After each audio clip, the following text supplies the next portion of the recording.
Good morning, everybody. It's Thursday, and tonight there's a good opportunity to do some learning and to prepare for Shabbat with some wonderful wisdom on the Torah portion. It's Torah with Laura Martyr's Torah class, so take a look below for the details and join us for that.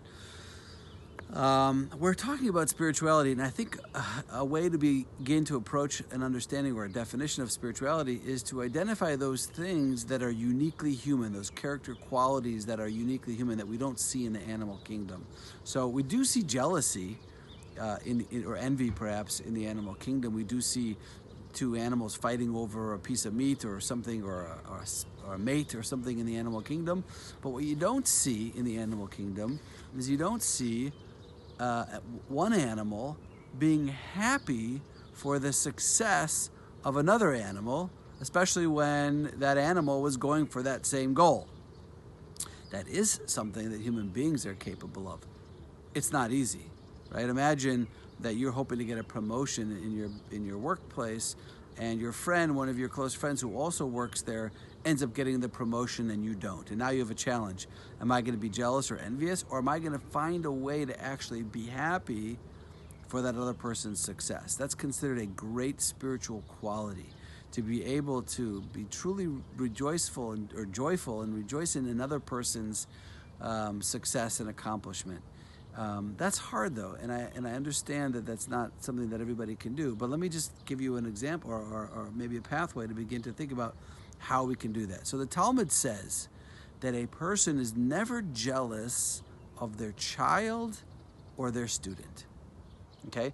Anyone who's a teacher knows that your greatest hope and goal is that your students will far surpass your wisdom, that they'll become more knowledgeable and go beyond what you taught them.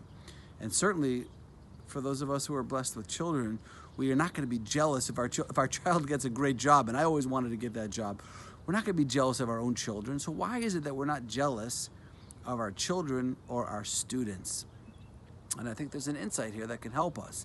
And that is simply because we don't see them as other.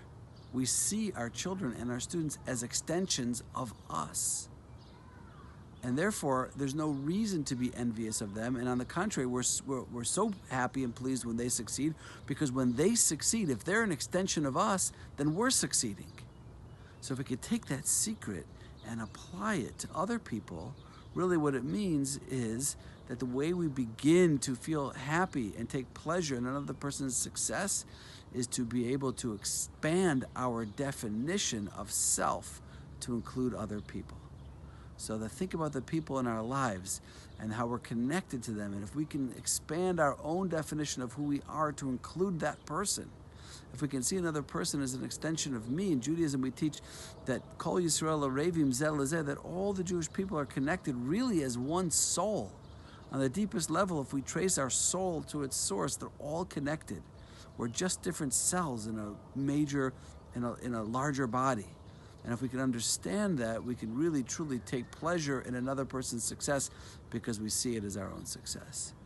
Something to think about as we continue our quest for spirituality. Have a great day.